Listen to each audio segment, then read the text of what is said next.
Hi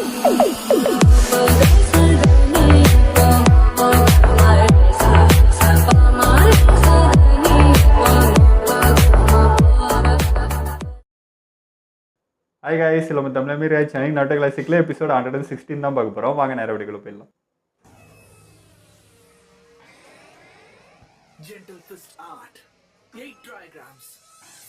செத்தாண்டா.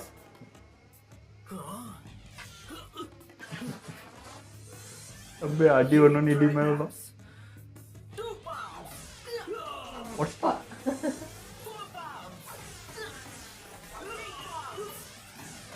என்ன அதிர்வு, வெறும் விரல வச்சுட்டு குத்துற மாதிரி இருக்குது. அடி என்னாம செத்துட்டானா? ஓப்பா ஓப்போ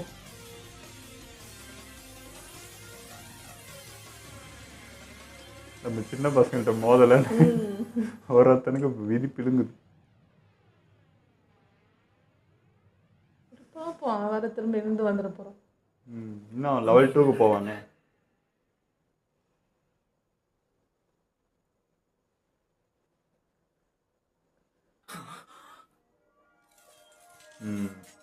லெவல் 2 போயிட்டான் போல.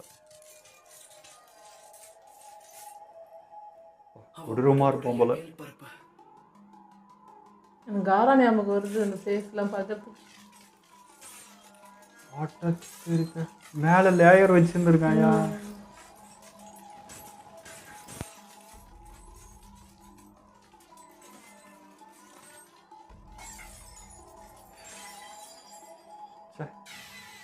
ஒண்ணு கூட அப்பா மேல பரலையா? அவ வாயில இருந்து துப்புன மெட்டீரியலும் இதுவும் ஒரே மாதிரி தான் இருக்கு. அதை வச்சே கவர் பண்ணிட்டேன். என் கதையை முடிச்சிருப்பியே.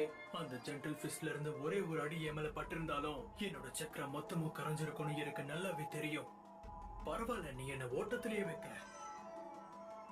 அந்த மெட்டீரியல் உஷாரா இருக்கான். அது உனக்குள்ள எங்க இருந்து வருதுன்னு சொல்ல. அவ்வளவு ஆர்வமா இருக்கோ? என்னோட ஸ்டிக்கி ஸ்பைடர் த்ரெட் ஒரு விதமான மெட்டல் தான். என் உடம்புல இருந்து வெளியேறினதும் அது திடமாயிடும். சக்கர அதுக்குள்ள ஊடுருவிக்கிட்டு இருக்கு. இன்னொரு விஷயம் என்னன்னா, என் வாயிலிருந்து வரத வேணா நீ பாத்திருப்ப, ஆனா என் சர்மத்துல எங்க இருந்து வேணாலும் இதை வெளியே கொண்டு வர முடியும். காரமாய்தான்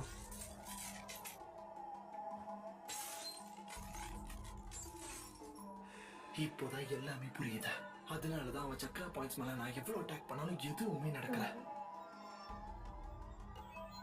இவனுங்கள சக்கரா எப்படி குறைக்குதுன்னு தெரியல. ஹெவியா வச்சுருக்காங்க. ஸ்பைடர் வெப் நெட் சரியா வேலை செய்யாத. க்ளோஸ் காம்பேக்ட்ல அதுக்கு எந்த ஒரு பிரயோஜனமும் இருக்காது. ஏன்னா அவன் ஜென்டில் ஃபிஸ்டால ஈஸியா அதை தகர்த்துருவான். நான் முடிஞ்ச அளவுக்கு தூரமா இருந்துதான் அவனுடைய பலவீனம் என்னன்னு கண்டுபிடிக்கணும். ஆமா, கிட்ட வந்தாதான்.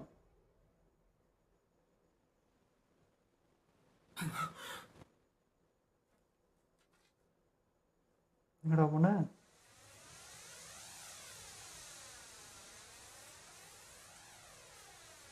எங்கடா போய் உட்காந்துருக்கான்? மரம் உச்சிக்கு போயிட்டானா?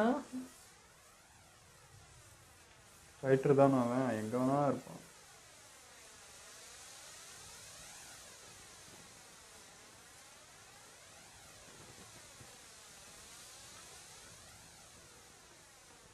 நேருக்கு நேரு வாடா. அது என்னடா ஒளிஞ்ச அந்த பயம் இருக்குது இல்ல.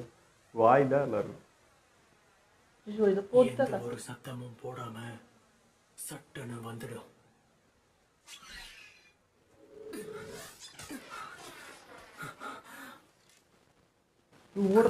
முடிஞ்சது. இந்த கத்தி வெறும் சூழ்ச்சிதான். ஏமாத்திக்கிறான்.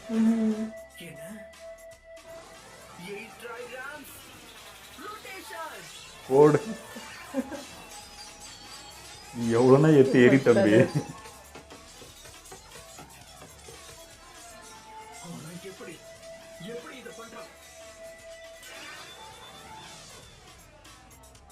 எதை வேணா தூக்கி ஏறி மேல படாது.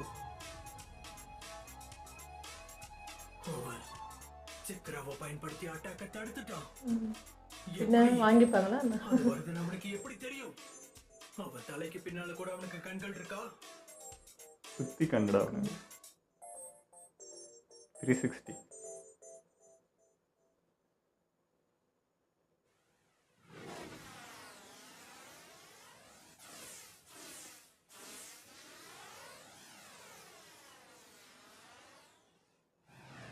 இதுல நம்ம ஜெயிக்கணும்னா தனித்தனியா போராடினா மட்டும்தான் வாய்ப்பு இருக்கு.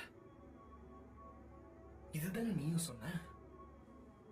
அதனால கிளம்புங்க. வேலையை முடிச்சுட்டு சீக்கிரம் வந்துடுறேன்.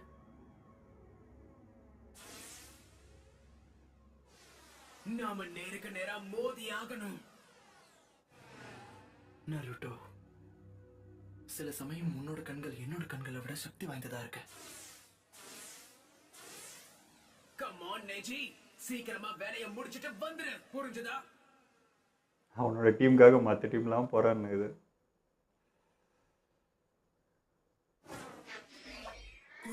கண்டுபிடிச்சிட்டான். அல்லுடுது. அவனால என்ன பார்க்க முடியுதா? இவ யாரு, எப்பேற்பட்டவன்? குறைச்சு பார்த்துட்டான். வெளியே வா. அவன் வந்து கிட்டையும் வேலை செய்யாது, டிஸ்டன்ஸும் வேலை செய்யாது. நிறைய விஷயங்களை பார்க்கறான். அவனோட விஷுவல் ஜுட்சு சக்திய என்னால நம்பவே முடியல. தூரத்துல இருந்து சண்டை போட்டா எனக்கு எந்த பிரயோஜனமும் இல்ல. எப்படியாவது அவன் கிட்ட நெருங்கி ஆகணும். அப்படின்னா சரி, வந்துடுறேன். கிட்ட வந்தா அடி விழும், தூரம் வந்தாலும் தப்பிக்க முடியாது. ஒத்துக்கிட்டே ஆகணும் தம்பி. நான் நினைச்சதை விட இந்த போட்டியில நீ நல்லாவே தாக்கு பிடிக்கிற. இப்போ உண்மையான சண்டை ஆரம்பிக்கலாமா? டக்குன்னு எடுத்துட்டாங்க. இப்ப அவன் ஒட்டுமொத்தமா மாறின ஆளா இருக்கான். சக்கரா இப்ப எல்லா இடத்துலயும் ஊடுருவிக்கிட்டு இருக்க. குறிப்பா அந்த மார்க்கிங்ஸ். இப்பதான் மார்க் லெவல்ல வந்திருக்கான். இன்னும் செகண்ட் லெவல் போவான். ஓகே, இவனால இருட்டிலையும் பார்க்க முடியுது. முக்கியமா பின்னால இருந்து தாக்குறவங்களையும் தடுக்க முடியுது. அப்படின்னா அவனுக்கு 360 degrees எக்ஸ்ரே விஷன் இருக்குன்னு அர்த்தம். அது போதாதுன்னு ஜுட்சு வேற இருக்கு. அப்படின்னா சரி. சமணிங் ஜுட்சு. அட்டாங்க யூனிவர்சிட்டி இருக்குதா? அப்பா, போச்சு. உன்னை எச்சரிக்கிறேன். உன்னுடைய டிஃபென்ஸ் எவ்வளவு வெப்பா விடும் போல இருக்கு. அதை தாண்டி என்னால வர முடியும். இது ரொம்ப கஷ்டம். நிறைய சக்கராவை வெளியேத்தி வேகமா சுத்துறதால என்னுடைய அட்டாக்ஸ் அவனால தடுக்க முடியும்னா அவனை எப்படியாவது சரி சுத்த விடாம நான் தடுக்கணும். அவன் சக்கராவை கம்மி பண்ண பாக்குறான். ஆட்டாங்க.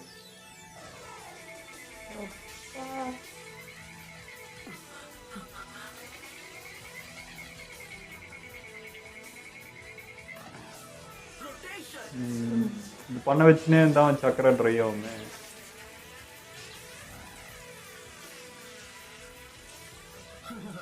அது இப்போ வேகம் குறையும்ல.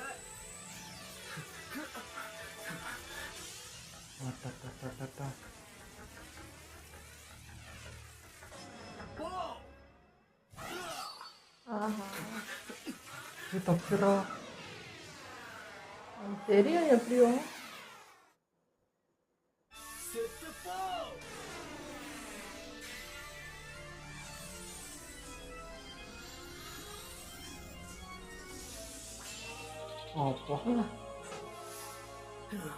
அவன் சக்கரை பயன்படுத்தி என்னுடைய டயர் வேகத்தை குறைச்சிட்டான்.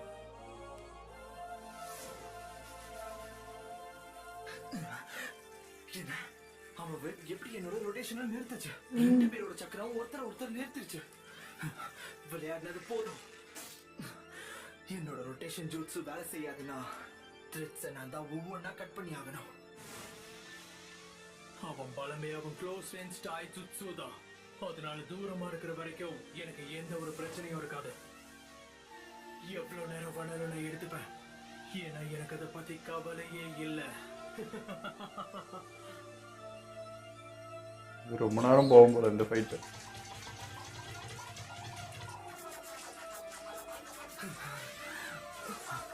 அவனும் கிட்டேயே வரமாட்டான்.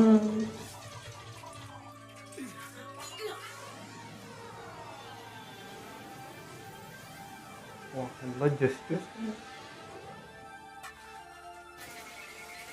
இது வேற வந்துட்டே இருக்கு. 8 trigrams, 64 pounds.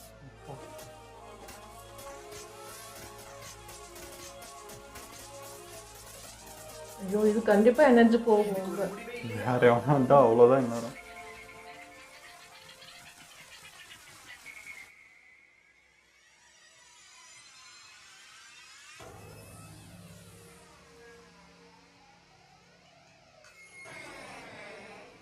இன்னும் பெருசு.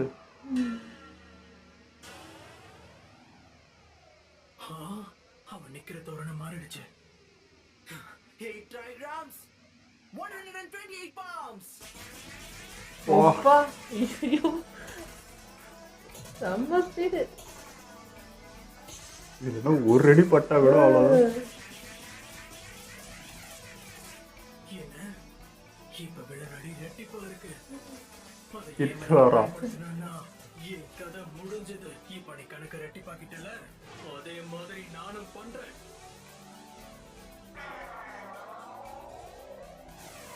ஐயோ விட்டுனே கிடையாது.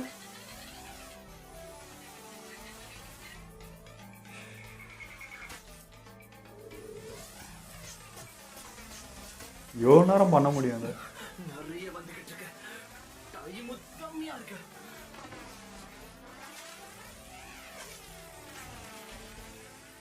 நினைச்ச மாதிரி ஆயிடுச்சு. ரொட்டேஷன் வேலை செய்யாது.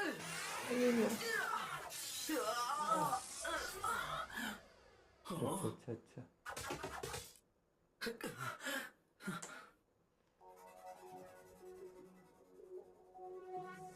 இதுதான் விஷயமா? அவனுடைய எக்ஸ்ரே விஷனையும் டெலஸ்கோபிக் லாங் ரேஞ்ச் விஷனையும் பயன்படுத்தி என் தாக்குதலையும் கணிச்சுதான் இவ்வளவு நேரமும் சண்டை போட்டிருக்கான். இது பத்தாதுன்னு 360 டிகிரி சைட்டும் இருக்கு.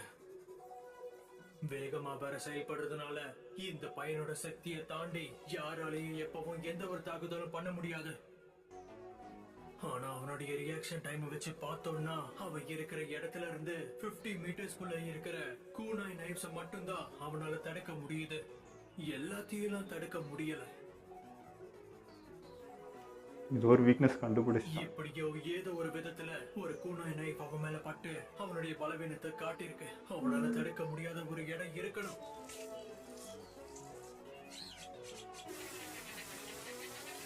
ஆட போடா. 8 trigrams, 64. எங்கிருந்துடா அடிச்சான்? நான் நினைச்ச மாதிரி நடந்திருக்கு. எப்படி குத்துறான் பாரு. அவன் சுதாரிக்கவே இல்லை நிஜி.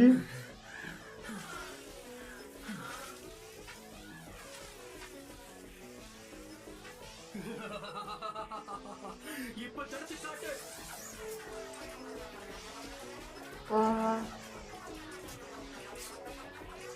எல்லாம் மிக்ஸ்டா வேற வருது. அவனை 2 தாக்க போகுது. ஒருவேளை பேக் சைடு வீக்குன்னு நினைக்கிறேன். பின்பக்கமா வந்து தாக்குறான்.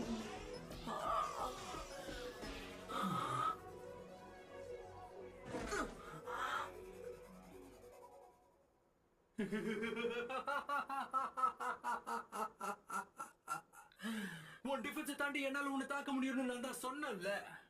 அது மட்டுமா, உன்னுடைய அந்த மூவ்ஸ் எல்லாத்தையும் தாண்டி உன்னை எப்படி மண்ணை கவ வச்சிருக்கன்னு பாரு. உன்னுடைய பலவீனத்தை யாருக்கும் காட்டாம இருக்கணும்ன்றதுக்காக நீ பண்ற நாடகம் தான் இது எல்லாம். நான் நினைச்ச மாதிரி உன் கண்களால எல்லாத்தையும் பார்க்க முடியாது போல. ஏதோ ஒரு இடம் வீக்கா இருக்கு.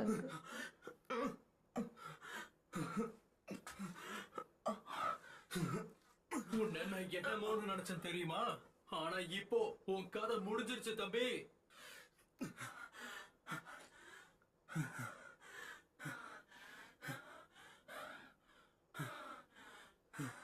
எதுக்கு எழுந்து நிக்கிற? உன்னால இப்ப எதுவும் பண்ண முடியாதுல்ல.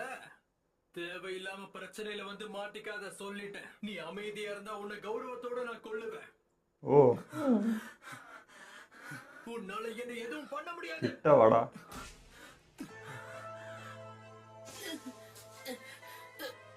இன்னும் எதுவும் முடிவுக்கு வரல. லீ நீ எப்பதான் விட்டு கொடுக்க கத்துக்க போற? அவன் பேசுறது இப்போ இவன் பேசுற மாதிரியே இருக்கு. ஏன்னா நீ நிஜமாவே கிடையாது. அவன் அதி மேதாவி. மேதாவியா? அவன் எப்பேற்பட்டவனா இருந்தாலும் சரி, திறமை இல்லனாலும் என்னால தோக்கடிக்க முடியும். நான் கடினமா உழைக்கணும், அவ்வளவுதான். இதுக்கு மேல எந்த பிரயோஜனமும் இல்ல. நீ எவ்வளவு கஷ்டப்பட்டு உழைச்சாலும் பிரயோஜனம் இல்ல. உன்னால என்ன தோக்கடிக்க முடியாது. ஆமா லீ அடிக்கடி இப்படிதான் பேசிட்டு முடிவு இருப்பான். என்னங்கிறது எல்லாருக்கும் இப்போ அவன் பேசுறது இவனை பேசுன மாதிரி குத்தி காட்டும். குடும்பத்தோட செல்ல பிள்ளைங்கிறதுனாலதான் நீ இன்னும் இங்க இருக்க. நீ எவ்வளவு முயற்சி பண்ணாலும் உண்மை என்னங்கறத யாராலையும் மாத்த முடியாது. இந்த மேட்சோட முடிவு ஒண்ணுதான். நான் தான் உன்னோட ஆப்போனன்ட்னு தேர்வானதும் உன்னோட முடிவையும் எழுதி வச்சுட்டாங்க. ஓ அப்படியா? நீ என்ன தோக்கடிச்சதுக்கு அப்புறமா இதெல்லாம் பேசுனீங்கன்னா நல்லா இருக்கும். எல்லாத்தையும் மூட்டை கட்டி வச்சிடுவோமா?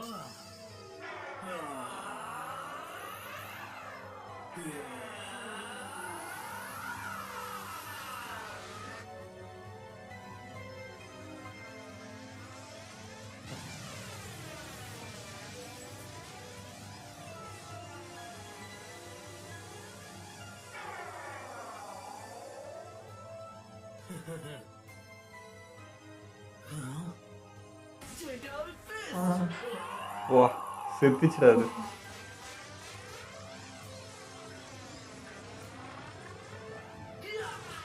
வா ஒரு அடிதான். இதுக்கு ரொம்ப சந்தோஷப்படாத. ஏன்னா இப்போதான் ஆரம்பிச்சிருக்கு. இப்ப சம்மனிங்கே ஒண்ணும் இல்லாம பண்ணிட்டாங்க. அதான் அவன்கிட்ட கிட்ட நெருங்கினா முடிஞ்சது.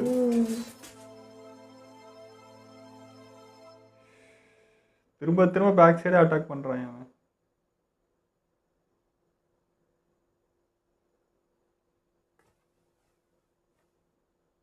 உன் கூட போட்டி போட்டது எனக்கு பிடிச்சிருந்தது. நான் நினைச்ச மாதிரியே நீ தோத்து போயிட்ட. ஐயா அதுக்குள்ள கிளம்புறாரு.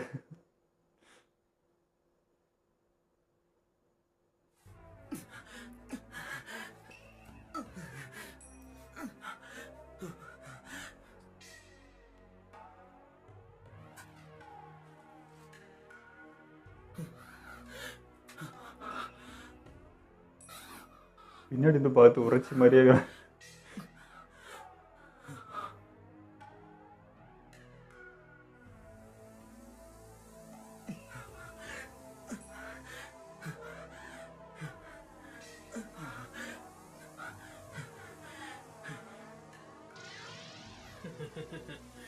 அவனை இத்தனை வாட்டி தாக்கி அவன் நிக்கிறான்னா அவனுக்குள்ள ஏதோ இருக்கு. இவனை குறைச்சு மதிப்பிடக்கூடாது.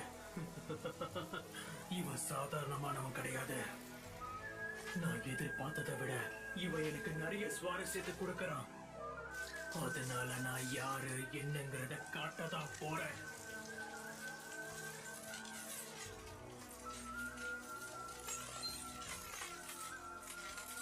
என்னடா அது? அந்த ஜீரோபோவால எந்த பிரயோஜனமும் இல்லைன்னு முன்னாடியே தெரியும். ஆனா இந்த கிடமாரோ ஏன் இப்படி பண்றான்? இந்நேரம் அவன் வந்திருக்கணும் இல்லையா? அவன் எதிரிங்களோட எப்படி விளையாடுவான்னு தெரியும் இல்லையா உனக்கு? அவனுக்கு விளையாட்டுனா ரொம்ப பிடிக்குமே. இப்படிதான் அவனையும் சொன்னீங்க அந்த ஃபர்ஸ்ட். மாதிரி எல்லாம் பண்ணுவாங்க. ஒருவேளை விளையாட்டா செகண்ட் ஸ்டேஜ் அடைஞ்சா அப்போ என்ன பண்றது? நல்லா இருக்குமே. கீடோ மாரோ செகண்ட் ஸ்டேஜ் அடைஞ்சதுக்கு அப்புறம் தான் உண்மையான போட்டியே ஆரம்பிக்கும்.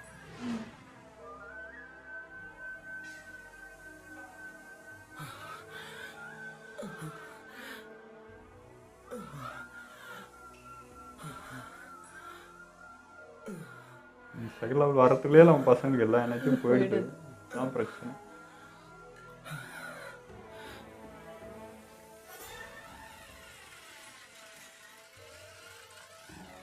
அம்பே விட போறான் போல இருக்குது. தாக்கும் துல்லியம் ஆட்டாங்க. இருக்கு. அவனை அழைக்கிற சக்தி அதிகபட்சம் இருக்கு. போச்சு செகண்ட் லெவலே ஆளே எடுத்துட்டான். மாறிட்டான்.